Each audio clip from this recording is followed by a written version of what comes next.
ನಗರದ master PU ಕಾಲೇಜಿನಲ್ಲಿ ವಿದ್ಯಾರ್ಥಿಗಳಿಗೆ ದೇಶ ವಿರೋಧಿ ಸಂಘಟನೆಗಳ ನಾಯಕರಿಂದ ಭಾಷಣ ಮಾಡಿಸಿ ಕುರಾನ್ ಪಠಣ ಮಾಡಲಾಗಿದೆ ಎಂದು ಆರೋಪಿಸಿ ಪೊಲೀಸರ ಸರ್ಪಗಾವಲು ನಡುವೆಯೇ ಅಖಿಲ ಭಾರತೀಯ ವಿದ್ಯಾರ್ಥಿ ಪರಿಷತ್ ವತಿಯಿಂದ ಕಾಲೇಜಿನ ಎದುರೇ ಪ್ರತಿಭಟನೆ ನಡೆಸಿದರು.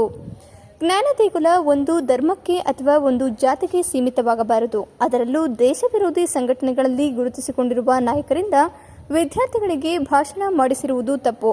ಕೂಡಲೇ ಅವರನ್ನು ಕಾಲೇಜಿಗೆ ಆಹ್ವಾನ ಮಾಡಿ ಭಾಷಣ ಮಾಡಿಸಿರುವ ಅವರ ವಿರುದ್ಧ ಕ್ರಮ ಕೈಗೊಳ್ಳಬೇಕು ಎಂದು ಪ್ರತಿಭಟನಾಕಾರರು ಆಗ್ರಹಿಸಿದರು.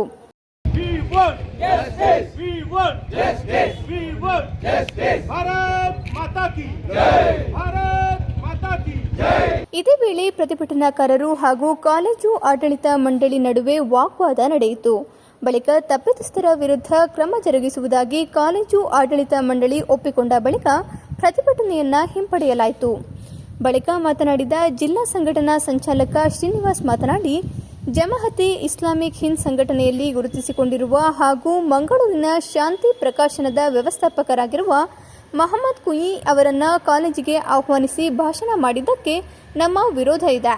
ಹಿಂದೂ ಧಾರ್ಮಿಕ ಹಬ್ಬಗಳನ್ನು ಆಚರಣೆ ಮಾಡಲು ಅವಕಾಶ ನೀಡದೆ ಈ ಕಾಲೇಜಿನಲ್ಲಿ ಮುಸಲ್ಮಾನ್ ಕುರಾನ್ ಪಠಣಕ್ಕೆ ಅವಕಾಶ ನೀಡಿದ್ದು ಎಷ್ಟು ಸರಿ ಎಂದು ಪ್ರಶ್ನಿಸಿದರು.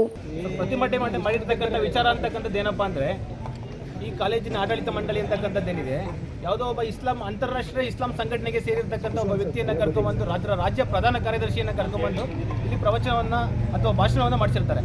ಆ ಭಾಷಣ ಮಾಡಿಸಿ ಯಾವುದೇ ಧರ್ಮದ ವ್ಯಕ್ತಿ ಬಂದು ಭಾಷಣ ಮಾಡಿದರೆ ವಿದ್ಯಾರ್ಥಿ ಪರಿಷತ್ಗೆ ವಿದ್ಯಾರ್ಥಿಗಳಿಗಾಗಿ ಅದೇನು ಸಮಸ್ಯೆ ಆಗ್ತಕ್ಕಂಥದ್ದಲ್ಲ. ಆದರೆ ಆ ಸಂಘಟನೆಯ ವ್ಯಕ್ತಿಯ ಆ ಸಂಘಟನೆ ಅಂತಕ್ಕಂಥದ್ದು ತುಂಬ ಭಯೋತ್ಪಾದನಾ ಸಂಘಟನೆಗಳಿಗೆ ಮತ್ತು ನೆಕ್ಸಲಿಸಮ್ ಸಂಘಟನೆಗಳಿಗೆ ಹಾಗೂ ಆ್ಯಂಟಿ ನ್ಯಾಷನಲಿಸ್ಟ್ ಸಂಘಟನೆಗಳ ಜೊತೆಗೆ ತುಂಬ ಏನು ಸಂಬಂಧವನ್ನು ಹೊಂದಿದೆ ಅಂತಕ್ಕಂಥದ್ದು ತುಂಬ ಮನಸ್ಸಿಗೆ ನೋವನ್ನು ಉಂಟು ಮಾಡ್ತಿದೆ. ಮತ್ತು ಇದೇ ರೀತಿಯಾಗಿ ಇವತ್ತು ಅಖಿಲ ಭಾರತೀಯ ವಿದ್ಯಾರ್ಥಿ ಪರಿಷತ್ ತುಂಬ ಸಣ್ಣ ಮಟ್ಟ ಅಂತ ಹೇಳ್ಬೋದು. ಯಾಕಂದರೆ ಪ್ರಪಂಚದಲ್ಲಿ ಯಾವುದಾದ್ರೂ ಒಂದು ಸಂಘಟನೆಗೆ 1 ಕೋಟಿ ಜನನ ಒಂದು ಕಡೆ ಸೇರಿಸತಕ್ಕಂಥ ತಾಕತ್ತಿದೆ ಅಂದರೆ ಉಚಿತವಾಗಿ ಅದು ಅಖಿಲ ಭಾರತೀಯ ವಿದ್ಯಾರ್ಥಿ ಪರಿಷತ್ ಅಂತಕ್ಕಂಥ ಸಂಘಟನೆಗೆ ಮಾತ್ರ. ಅದಕ್ಕೆ ಏನು ಮಾಡಿದ್ವಿ, ಇವತ್ತು ಚಿಕ್ಕ ಮಟ್ಟದಲ್ಲಿ ಏನು ಪ್ರತಿಭಟನೆಯನ್ನು ಮಾಡಿದ್ದೀವಿ, ಇದನ್ನು ಅವರು ಕಾಲೇಜು ಆಡಳಿತ ಮಂಡಳಿಗೆ ನಾವು ತಿಳಿಸಿದ್ದೀವಿ. ಆ ವ್ಯಕ್ತಿ ಯಾರಿದ್ದಾರೆ ಆ ವ್ಯಕ್ತಿಯನ್ನು ಕೂಡಲೇ ವಜಾಗೊಳಿಸಬೇಕು ಮತ್ತು ಯಾವುದೇ ರೀತಿಯಾದಂಥ ಪ್ರವಚನಗಳನ್ನು ಇನ್ನು ಮುಂದೆ ಯಾವುದೇ ಮಾಡಿಸಬಾರ್ದು ಅಂತೇಳಿ ಅವರಿಗೆ ಧರ್ಮದ ಬಗ್ಗೆ ಪ್ರವಚನವನ್ನು ಮಾಡಿರ್ತಾರೆ ಅಂತೇಳಿ ಇಲ್ಲಿನ ವಿದ್ಯಾರ್ಥಿಗಳು ನಮಗೇನೋ ಒಂದು ವಿಚಾರವನ್ನು ತಂದರು. ನಮ್ಮ ಡಿಮ್ಯಾಂಡೇ ಇಲ್ಲ. ಆ ವ್ಯಕ್ತಿಯನ್ನು ಸಸ್ಪೆಂಡ್ ಮಾಡಬೇಕು. ಆ ವ್ಯಕ್ತಿಯನ್ನು ತೆಗೆದ ಕಾಲೇಜಿಂದ ವಜಾಗೊಳಿಸ್ಬಿಟ್ಟು ನಂತರ ಏನು ವಿದ್ಯಾರ್ಥಿಗಳು ಅವರು ಕಾಲೇಜು ಏನು ಇತಿಹಾಸ ಏನು ನೋಡಿಕೊಂಡ್ರೆ ಕಾಲೇಜು ತುಂಬ ಚೆನ್ನಾಗಿ ಪರ್ಫಾರ್ಮ್ ಮಾಡಿದ್ದಾರೆ. ಎಲ್ಲ ವಿದ್ಯಾರ್ಥಿಗಳಿಗೆ ತುಂಬ ಶ್ರೇಷ್ಠವಾದಂಥ ಮಾರ್ಕ್ಸನ್ನು ವಿದ್ಯಾರ್ಥಿಗಳು ತೆಗೆದುಕೊಂಡಿದ್ದಾರೆ. ಅದೇ ರೀತಿಯಾಗಿ ಕಾಲೇಜ್ ಅಂತಕ್ಕಂಥದ್ದು ಏನು ಮುಂದುವರ್ಕೊಂಡು ಹೋಗುತ್ತೆ.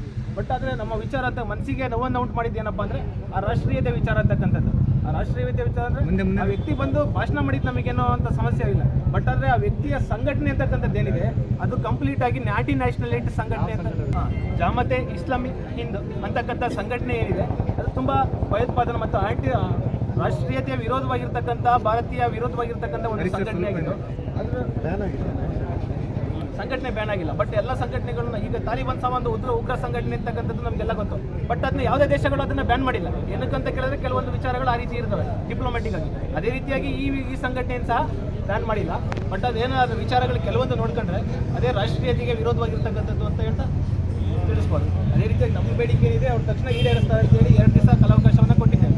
ಆ 2 ದಿವಸದೊಳಗೆ ಈಡೇರಿಸ್ತಾರೆ ಅಂದರೆ ತುಂಬ ದೊಡ್ಡ ಮಟ್ಟದಲ್ಲಿ ರಾಜ್ಯವ್ಯಾಪಿ ಸುದ್ದಿ ಆಗೋ ರೀತಿಯಲ್ಲಿ ಏನೋ ಪ್ರತಿಭಟನೆಯನ್ನು ಮಾಡ್ತೀವಿ. ಇದೇ ವೇಳೆ ಕಾಲೇಜು ಆಡಳಿತ ಮಂಡಳಿ ಭಾಷಣದ ವೇಳೆ ಯಾವುದೇ ಪ್ರಚೋದನಕಾರಿ ಭಾಷಣ ನಡೆದಿಲ್ಲ. ನಮಗೆ ಗೊತ್ತಿಲ್ಲದೆ ಸಣ್ಣ ಪುಟ್ಟ ತಪ್ಪುಗಳು ನಡೆದಿದ್ದರೆ ಮುಂದೆ ಆ ರೀತಿ ಆಗದಂತೆ ಎಚ್ಚರಿಕೆ ವಹಿಸುವುದಾಗಿ ಹೇಳಿದರು. ಇವತ್ತಿನ 20 ಜನ ಬಂದು ನಾಳೆ 2000 ಜನ ನಮಗೆ ದೊಡ್ಡದಾಗಿಲ್ಲ, ಬೆಳಗ್ಗೆ ಸೇರ್ತೀವಿ. ನಿಮ್ಮ ಕಾಲೇಜು ಒಳ್ಳೆಯ ವಿದ್ಯಾರ್ಥಿಗಳಿಗೆ ಒಳ್ಳೆಯ ಶಿಕ್ಷಣ ಕೊಡ್ತಾ ಇದೆ. ಅದ್ರ ಬಗ್ಗೆ ನಮ್ಗೆ ಬಹಳ ನಂಬಿಕೆ ಇದೆ, ವಿಶ್ವಾಸ ಇದೆ. ನಮ್ಮ ವಿದ್ಯಾರ್ಥಿಗಳೇ ಓದ್ತಿರೋದು ಅನ್ನೋದೊಂದು ಖುಷಿ ಇದೆ.